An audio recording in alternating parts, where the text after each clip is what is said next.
This is E&P Reports from Editor and Publisher Magazine, the authoritative voice of news media since 1884, serving newspapers, broadcasts, digital, and all multimedia news publishing. And I'm Mike Blinder. I am the publisher of E&P Magazine. Quick housekeeping, if you are listening to us on your favorite podcast audio platform, please follow us. Watching us on YouTube, hit the subscribe button below, smash the bell to the right. You'll get an update each and every time we upload a new episode of E&P Reports. I'm going to take you now way up north. I'm actually northwest of where I am in Tampa, Florida. Actually, in a way, Zach, I think geographically, I'm taking us pretty much as far as from one point of our country to another. Zach, you're in the United States of America, but you're in a town called Cordova, Alaska. Let me get this straight, Zach. I can't get there unless I take a ferry or a plane. Am I correct? That's correct. You could try making it over the mountains with some sled dogs, but I wouldn't recommend it. All right. But you are in Cordova, Alaska, and you're with us because you work for the Cordova Times. There's a great story here. We also, and Zach, your title now is contributing. You do photography. What is your title with the newspaper? I'm contributing on a freelance basis.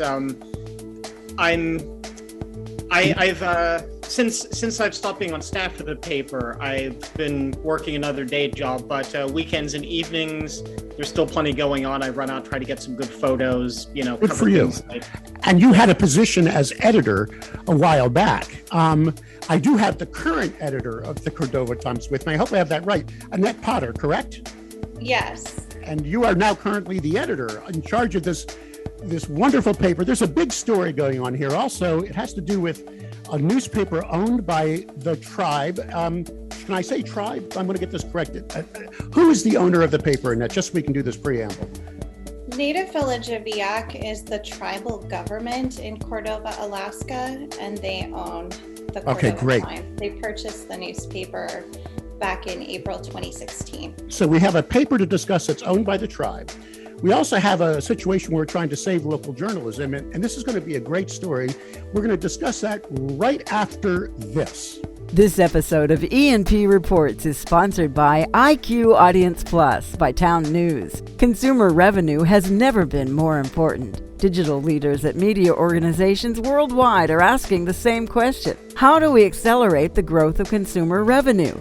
Traditional one-size-fits-all paywalls aren't the answer. They're blunt instruments that treat all visitors the same way, costing you money. IQ Audience Plus by Town News is a smart, dynamic metering solution that empowers you to maximize revenue by identifying key audiences, seeding engagement, and growing membership and subscriptions. Ready to supercharge your consumer revenue, grow engagement, and bolster your advertising income? Visit townnews.com/EP today to learn more about IQ Audience Plus by Town News. Annette, Zach, thank you so much for your valuable time. Zach, I got to ask you right now, since you're sitting right in the middle of Cordova, what's the current weather at this moment? Well, it's dark. It's probably damp. I haven't been outside, but the sleet has been coming down pretty enthusiastically for the past few weeks. I got it. I'm talking to you at 7 a.m. your time, 11 o'clock my time. Now, Annette, full disclosure, you obviously work full-time for the paper, but you're now working remotely. So you're a bit south of there, but we're going to first discuss the village, the area. So first talk to me about Cordova. Annette, what is Cordova and what is the Native Village of Eyak? And are they one of the same? You were trying to give me a little preamble, but please include our audience on where you are exactly, how big the town is, and how the government works. Can you do that quickly for me, Annette? Cordova is a city. The city of Cordova has about 2,500 year-round residents, and it balloons to 8,000 to 10,000 in the summertime for the commercial fishing industry and tourist season. So, and it is a city. It is not synonymous with the tribe. It has its own city government. And then there is also a tribal government there because the city is built on the lands of the Eyak people. And there is an existing sovereign tribal government there, Native Village of Eyak. They have approximately 5 100 tribal members that they serve, who are indigenous people who live within the land boundary that register with the tribe is what qualifies them to be tribal members. And so that government serves the people of the tribe with infrastructure, healthcare, social services, cultural programs, subsistence, and all kinds of other stuff. They have a tribal court, they have a museum, and they, in the past decade, have purchased several enterprise businesses, including the Cordova Times. So the city of Cordova has its own government. The Mhm. tribe has its own government. Mhm. The media up there, I did a little investigation. There's a small number of radio stations, and there's you, correct? And that's pretty much the media for this area. And you're pretty remote. There is no other local media. Anybody covering government, anybody covering lifestyle, that's it. I have to ask, because I didn't listen to the radio stations, do they have local news as well? Is it just kind of music, or is it another news entity in these radio stations? Annette. I was going to ask if Zachary wants to field that Okay, one. Zachary, you want to field that one? Sure.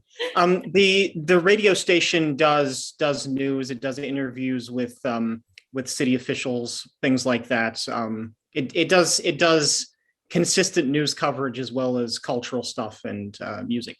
There's a rationale for why I'm asking that, Zach. Let's stay with you for a second.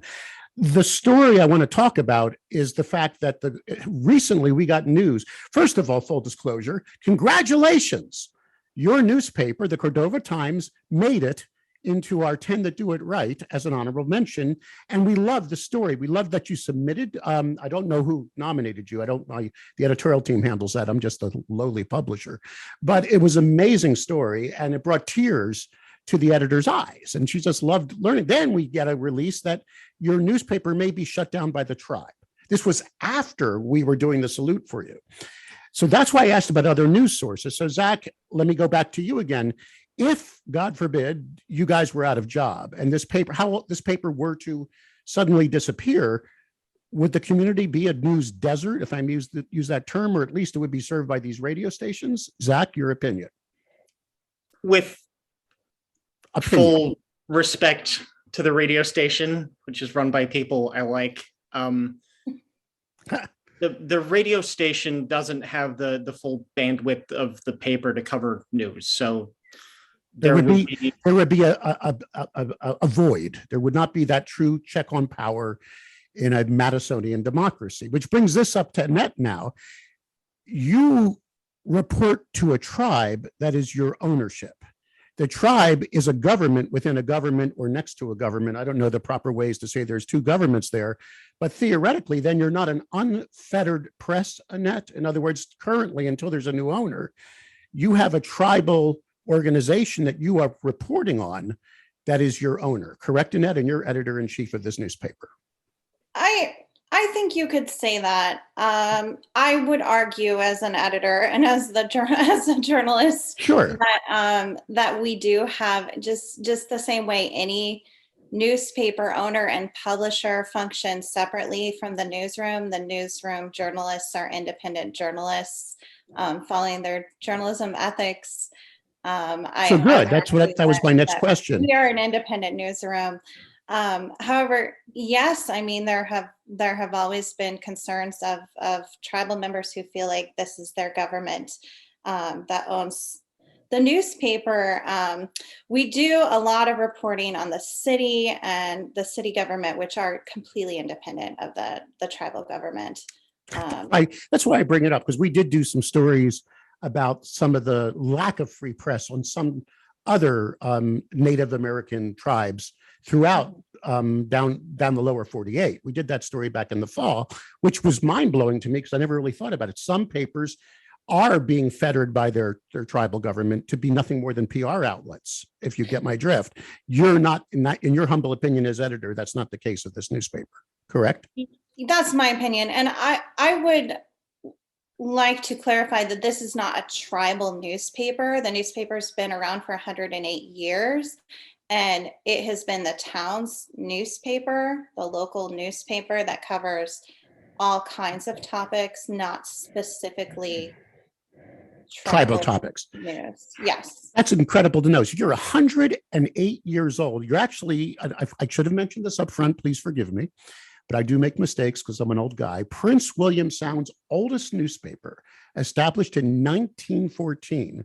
Then you say, comma, tribally owned. There's your tagline on the top of the paper. But it's not going to be tribally owned for much longer because the tribe picked it up. Tell me the story. Why did the tribe buy the paper? Was it in financial difficulty? Did they just wanted to keep the paper alive? When did the sale, you just told me the year the sale went down. Tell me the story behind that, Annette, real quickly. Can I go back one step further than that? By all means, you're allowed to do whatever you want.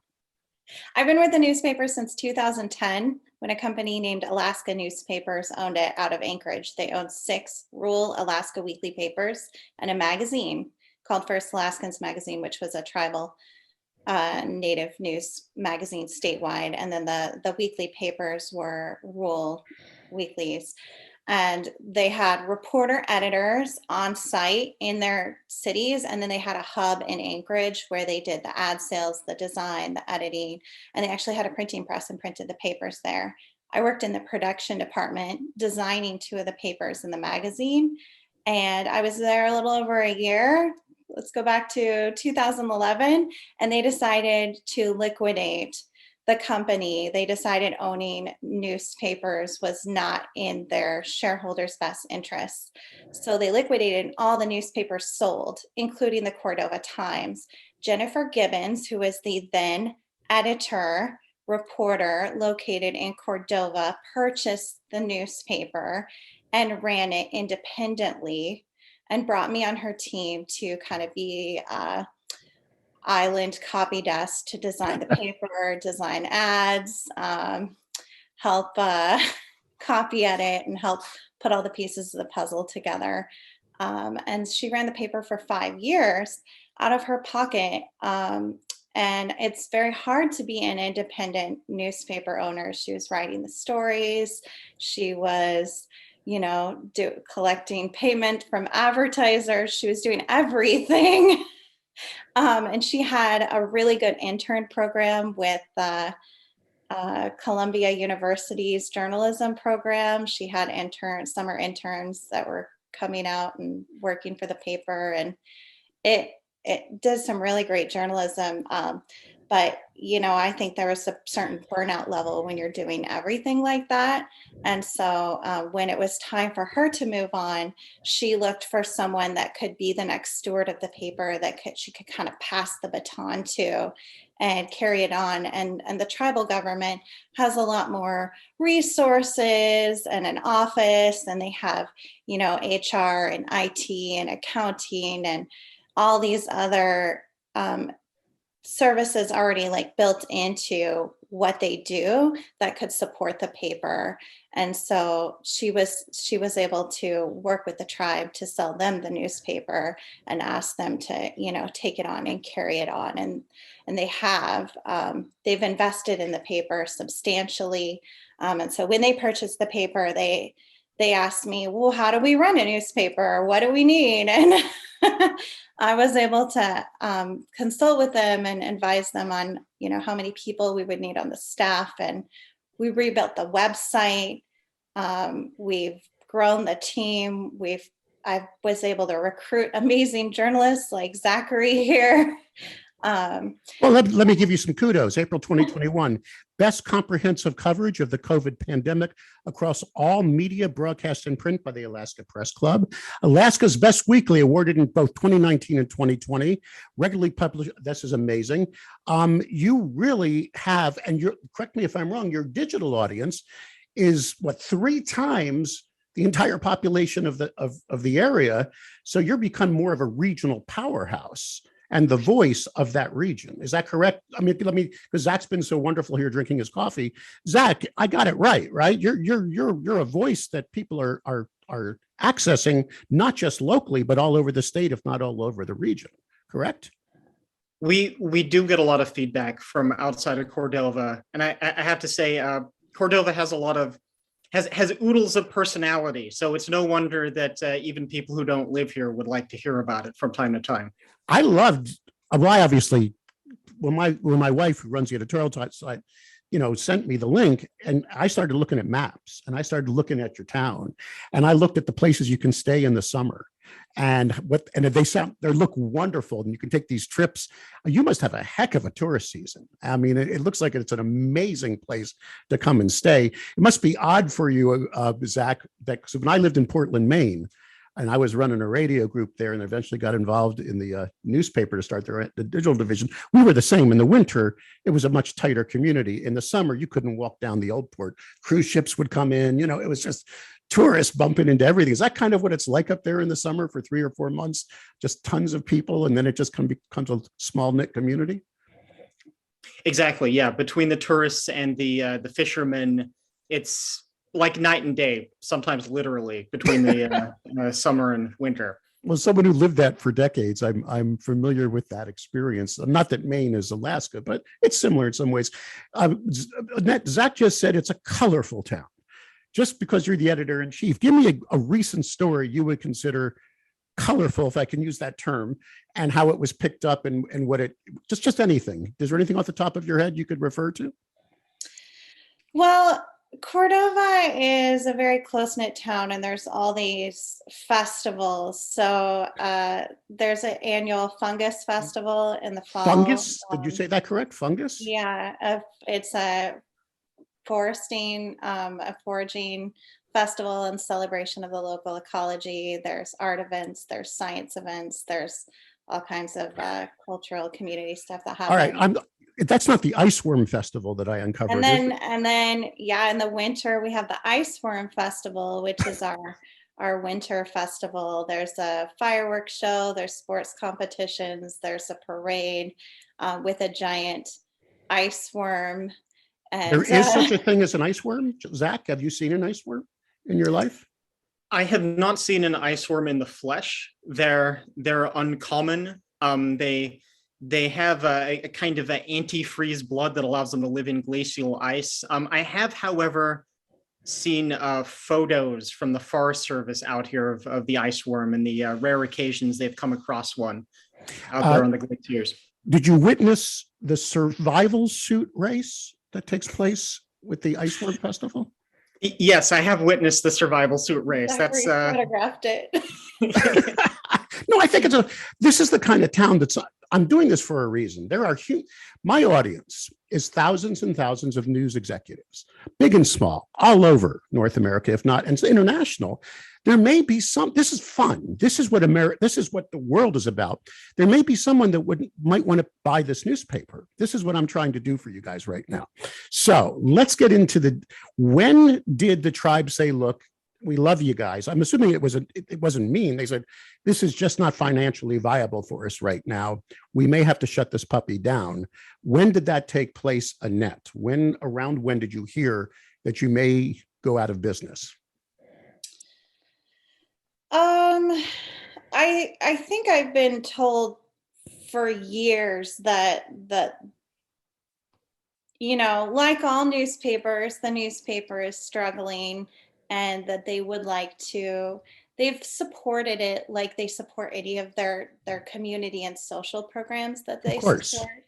And so they've invested in it, and they've said over and over, we want to figure out the recipe to get this paper to be the quality it is, because really, I mean, you could force it to break even, but what do you sacrifice in quality? But they do really want to get it to a point where it breaks even, so they're not continuing to invest in it, so that when they, step back and say, where are we, spending our money, they're putting it into things that they feel truly aligned with their core values. And so I'm not disparaging them for that decision. Business is business. Absolutely. Top line and bottom line is that. So for a while, when was it official? When was the announcement made that we need a buyer or we're going down? The tribe is not asking for any money. They would Say what? Go ahead. They are giving the newspaper away. They are giving the newspaper away to a suitable owner. They're not going to give it to just anybody, obviously, but they would like to give it to someone that has the tools and the skills and the will to come in and run it right. Is that making you feel better? Are you part of that decision process? A few have expressed interest. I don't know if anyone has actually said, I definitely want it, but Okay. there have been a few that have expressed interest, asked for more information, are in talks with the tribe. When is the deadline for anyone that may have interest to approach the tribe and say, yeah, give me more information. I might want to take a stab at taking over this entity, this award-winning news entity, and a beautiful place to live. Yeah, Zach, I know the winters are a little cold, right? And a little, but that's still fun, right? Going out there in your survival suits and racing around. But when is the deadline, Annette? The tribe has asked that anyone interested submit a proposal or approach them by May 1st, and then they hope to have some kind of selection process during the month of May and make a final decision by June 1st. Zach, I need you to be now a salesman. I know you're not, you're on the editorial side, but I come from the sales side. I want you to do a pitch right now for me. And I'm not being flip. Like, this is an important thing. This sounds pretty cool. And you understand other papers have been taken over by people.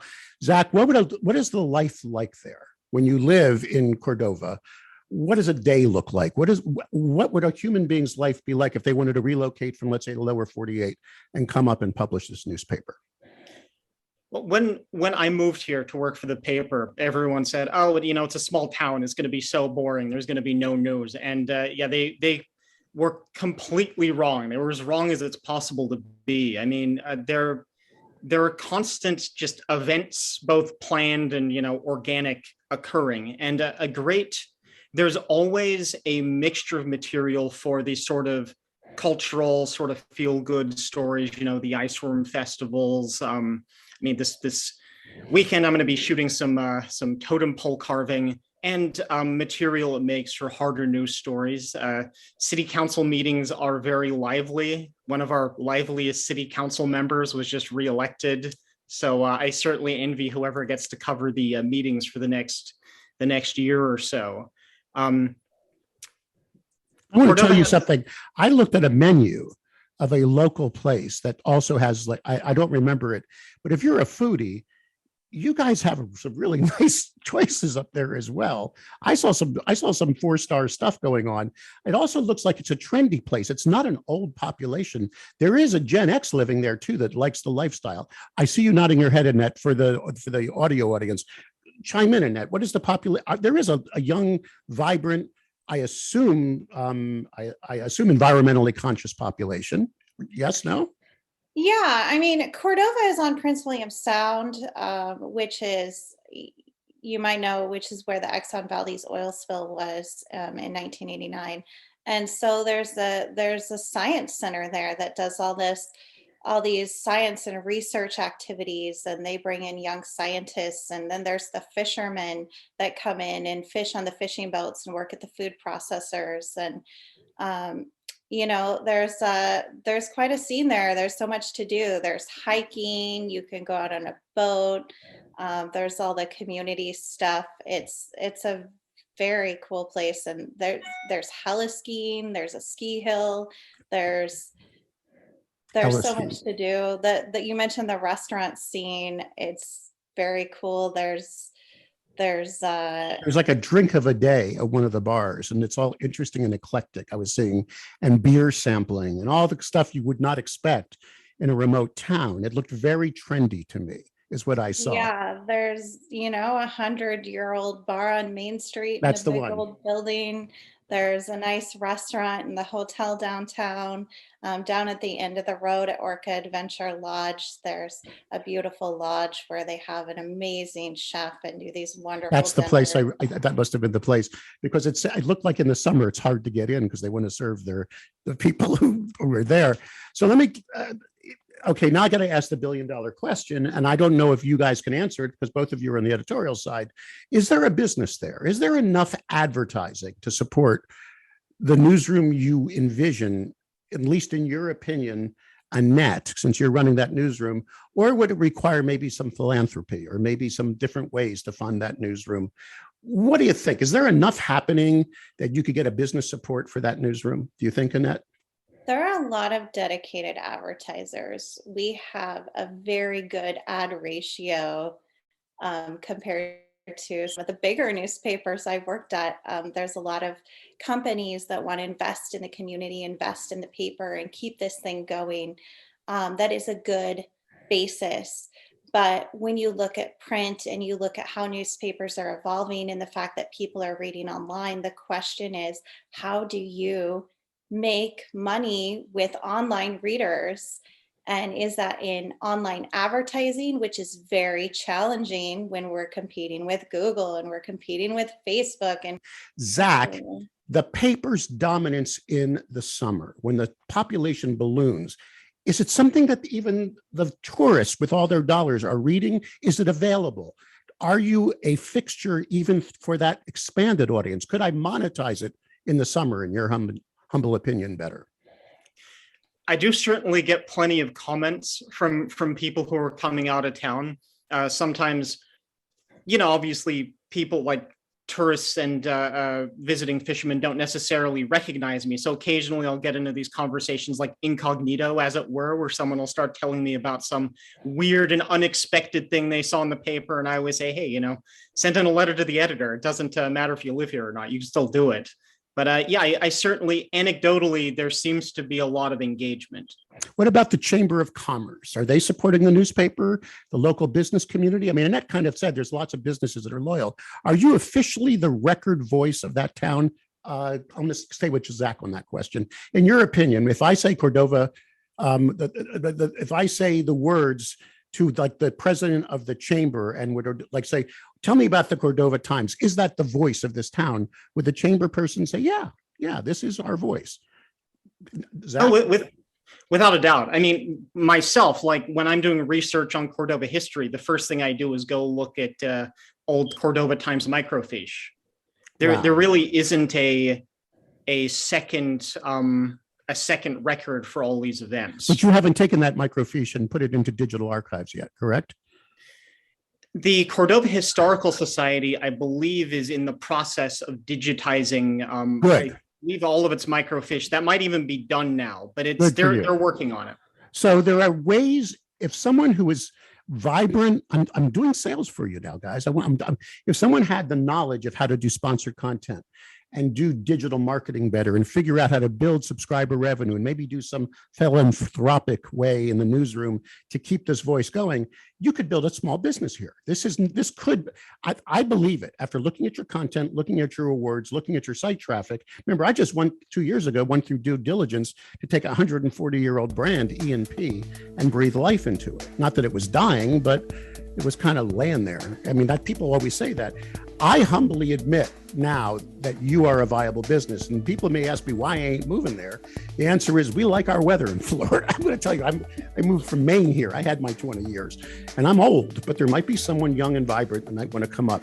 So Zach, before we get to the final question, which is how should someone explore, if you wanted anyone right now to read this paper, what is the website to now explore the new, it sounds like evolving Cordova Times? Zach, what's the web address? Just go to www.thecordovatimes.com. And that's Cordova. Zach, if someone wanted, since you're embedded in the town, wanted to ask you questions about lifestyle, where to live, what it costs, how much is a beer, all the things you want to know. In the summer, do things like go up that it cost me $25 for milk? What's your email address, Zach?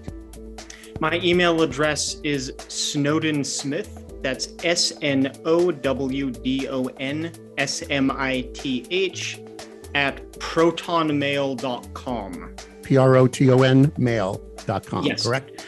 Annette, if someone has interest in learning more from the tribe about this paper and becoming the owner operator, do they contact you directly? Would that be a good person to start with, or do they go right to the tribe?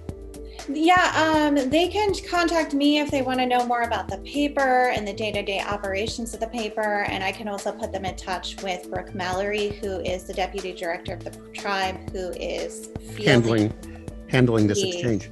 So thank you so much. We love you. And again, congratulations on making it into our Those That Do It Best column. Annette, Zach, stay well. Thank you. Take care.